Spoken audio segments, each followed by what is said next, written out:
kids are doing great. Bye. Do This it. is RT2. Hi, welcome everyone. Thank you so much for waiting. If we could, we're just waiting for one more.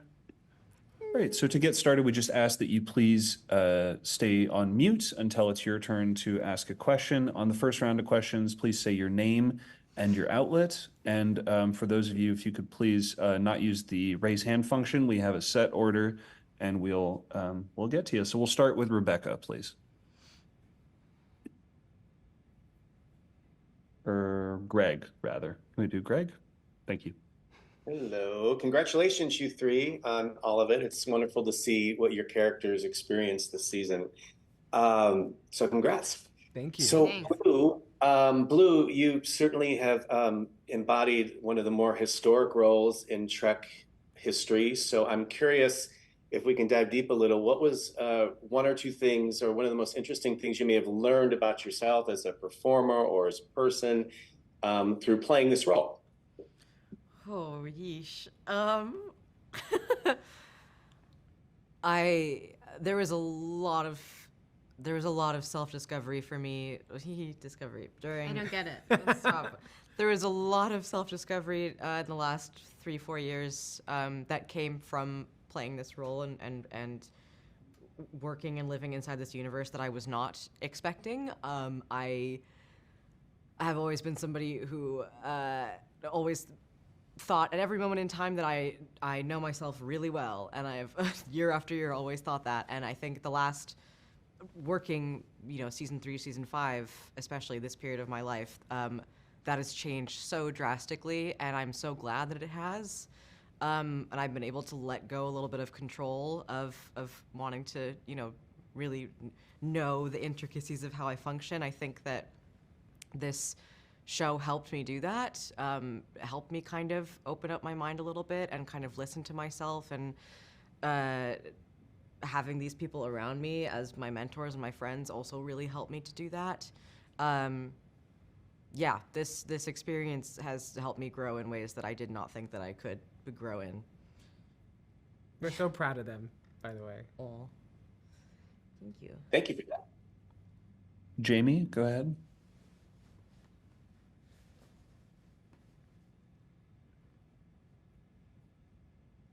All good. Does that work? Here, go ahead. And bye. We'll come right back to you. Karen, if you could go ahead first.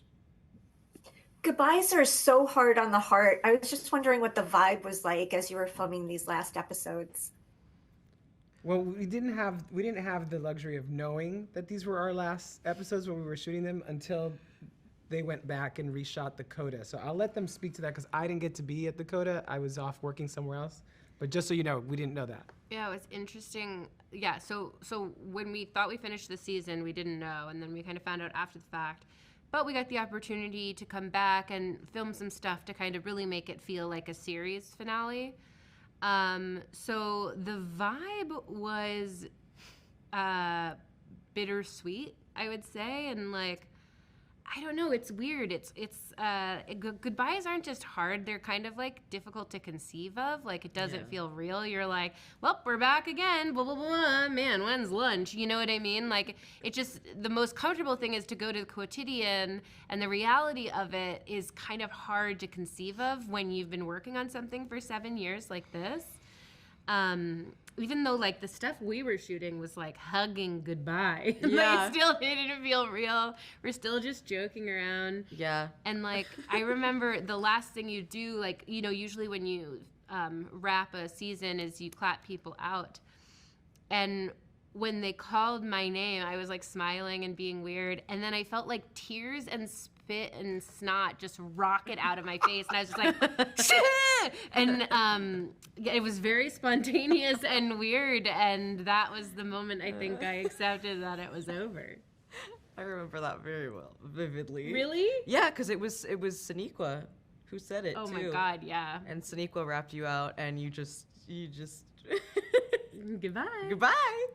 Yeah, I was laughing the entire day. I didn't know how to deal with it. I feel like the grieving process for this show has come in like tiny little moments. It's like 20 seconds of time where it kind of just hits you really hard, and then you might cry for a second, and then it goes away, and then it feels weird again.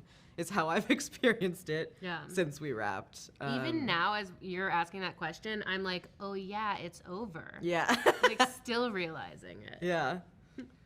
Like I said, I wasn't able to be there on the last day when they were shooting Coda, but they were gracious enough and lovely enough to call me while I was in Thailand shooting, and they wrecked me. And so, needless to say, the makeup artist on that movie was not thrilled. But they made me pretty again. Jamie, go ahead. Stand by. Actually, if we can move on to Open Pike, please. Hey, I'm John T. Bolds from Open Pike Night. Mary, if you could go back to your very first day on the set, what advice would you give to your younger self, knowing what you know now? Oh, girl, calm down. It was such a freaking crazy experience because I was TMI, but like I had like really bad Graves' disease when I started the show, and my anxiety levels were through the roof, like physiologically. That plus I was on a TV show like this in this role for the very first time and meeting all these people who I knew from watching since forever. I was out of my skin, like just the levels of anxiety, and it's hard to revisit, to be honest. I can feel it in my body.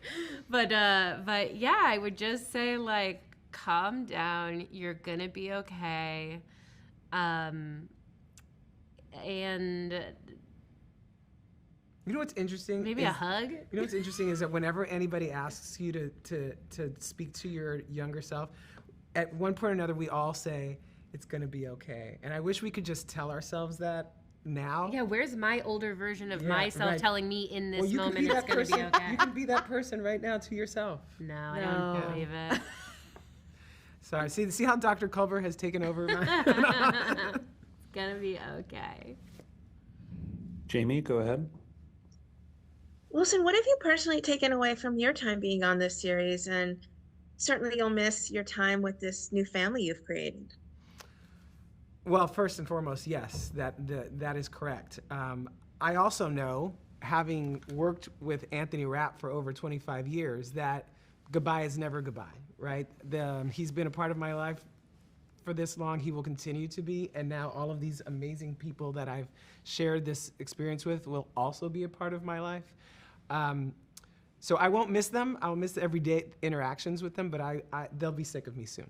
What I will take away from with Culber is this belief that I have that no matter how hard things get, no matter how difficult a cultural or political moment might be, that all we can really control is our responses to that and who we are.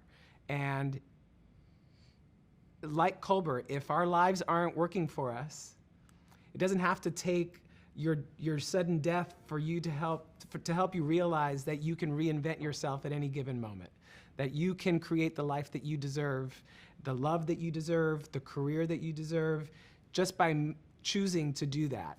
And if you do that, you will be you just like Culber will be in awe of how wonderful your life could be if you give yourself that permission. Well said. This is Suzanne from tvmag.com. I was wondering if each of you could tell us what the ending of the show is like for you, if you're pleased with the way they ended your character, and if you think the fans will like the overall ending. Yeah, I personally, I'm really happy, especially, not knowing beforehand that these were like the last moments we were having. I think I'm really happy with where Adira ends up, and I think I said earlier, but I think it's true. For me, it felt like a beginning for them more than anything else. Like, it felt like the start of their story. And it's kind of nice just sort of leaving that up to mystery and knowing in my heart of hearts that they would be okay and that they feel good here and that they have a family and a home. But I think, yeah, it's a interesting ending for them. It feels very much like a beginning. Mm.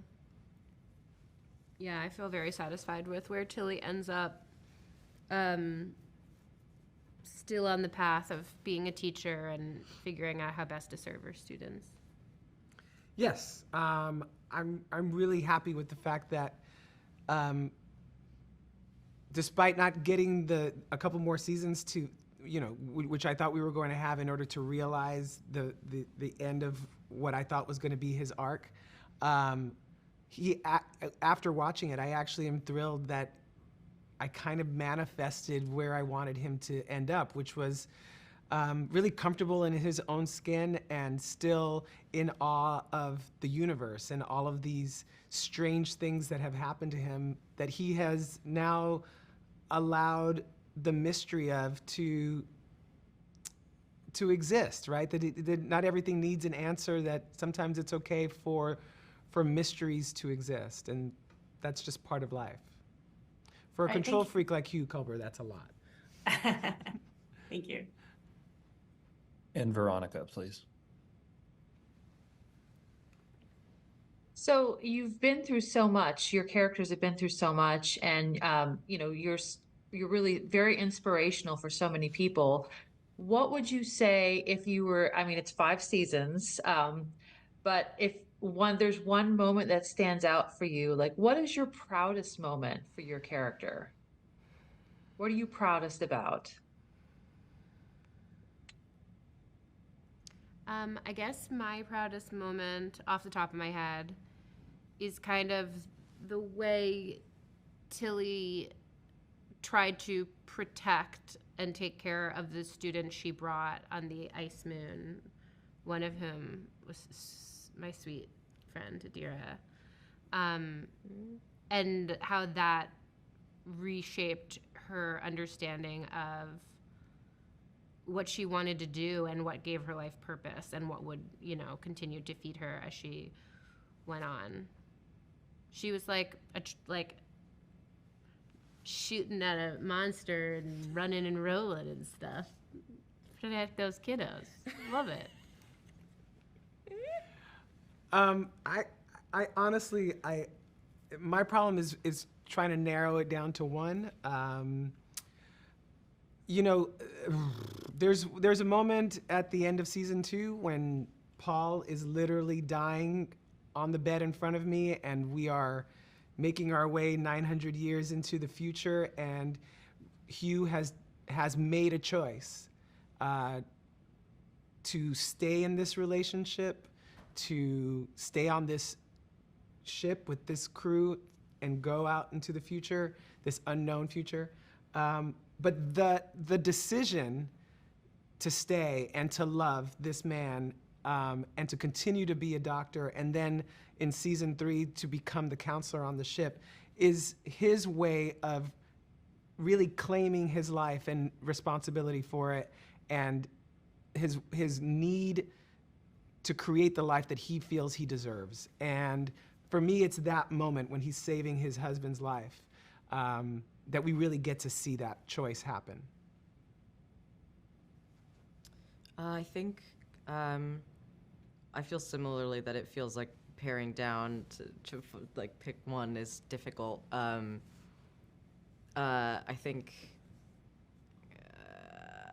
think sort of coming out to Stamets is a big one, and it is a big one, but it also doesn't feel like it feels. In itself, it was such a simple scene, and it was so quick, and I love the way that it was done, and I'm really proud of the way that it was done. So I am really proud of that, and I'm also very proud of the relationship that Ian and I got to portray as Adira and Gray. I'm really, really, really proud of that, and I love Ian to death, and I'm so happy that I had him opposite me in this. That's all the time we have. Thank you all so much for joining us, and have a wonderful rest of your day. Thank you. Thank you. Thank you, guys. Thank you. Thank you. Thank you. Recording team cut, please. I also loved Anthony